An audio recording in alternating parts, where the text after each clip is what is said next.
Hello, it's Gemma Hills from the Anti-Bullying Mum. In this video I'm going to mention a couple of small things that are going to help you with the bedtime meltdowns. Whether a child is being bullied, whether they have fallen out with a friend, whatever the problem is, inevitably for most children it will come out at bedtime. And it can be really frustrating. I know, I've been there. You just need them to go to bed. You know that part of the problem is that they're exhausted. And so sleep is what everybody needs in that moment. So a couple of things to help you out here. Okay, so the first thing is, and this is going to sound really obvious, but it's something that I used to, well I still do, forget sometimes. And that is, if you have any sort of inkling that something's going on for them, anything might be playing on their mind, then start the bedtime routine earlier. I know this is more difficult for older kids because once they can tell the time, they start questioning why. But it could just be something like encouraging them to have their bath or shower a bit earlier. And what I've found myself and with the other parents that I work with is it seems to trigger whatever it is that's triggered at bedtime in our kids, to get them to start thinking about what's happened during the day, what they're unhappy about, whatever they're dreading the next day, whatever it is, it triggers that.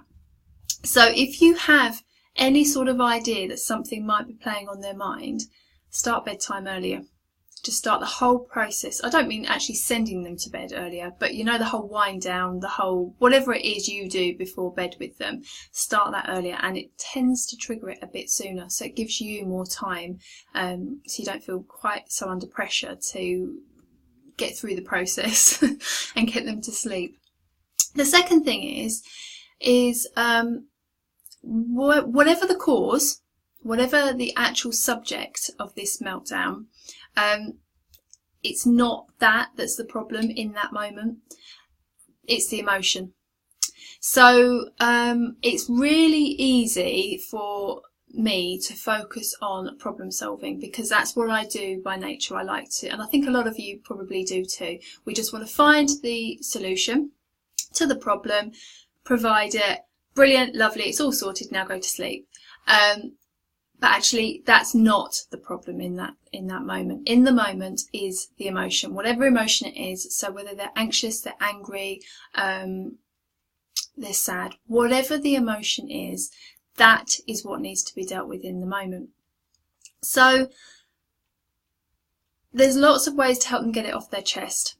But the big thing to keep in mind is that if they are fearful of something, and they explain it to you and it seems really silly, it seems really small, it doesn't seem to, the level of, the intensity of emotion doesn't make sense, it doesn't equate to this.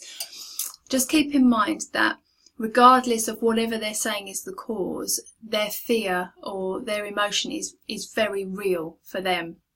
So trying to not belittle it,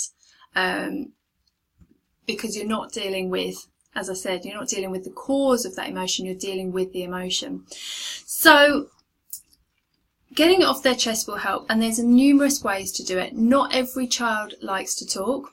I know that a lot of you will be saying, really, you know, I'm sat here for a good hour while they just keep going over and over and over it. And I'm not suggesting that's helpful either, but there are other ways for them to get it off their chest. So they could act it out to you, or with you, so they could act out what has happened or what they're worried will happen, or act out their ideas of what they could do to deal with something if it did happen, to prepare for it. You've got art, they can draw it, and they don't have to be a great artist, it doesn't have to be with any great technical side to it, but they could draw it out, either to explain to you what's happened or just to get it out of their system. They can obviously talk it out, that's the other thing. And what was the other thing I was going to suggest? Oh, writing. I've got notes down here. They could write it. So if they're of an age where they like writing, do that. So similar to journaling, I suppose. So they can just write out whatever happened, how they feel, whatever it is they want to write. Now what I've found happens is by doing it whichever way they do it, what normally happens is it triggers something in them which helps them release the emotion, which means then they can start thinking clearly again.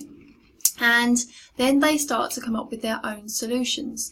Now, whatever solutions we come up with as parents are never going to be as good as the ones the kids come up with for themselves, because they know themselves best. Whether they realise that or not yet is something different. So that's what it tends to do, is to trigger that in them so that they can come up with their own solutions, which they will really feel confident in. So I hope that helps. Any questions, obviously, you're more than welcome to get in touch. You can email me directly at gemma@theantibullyingmum.co.uk or message me via my Facebook page. Okay, take care.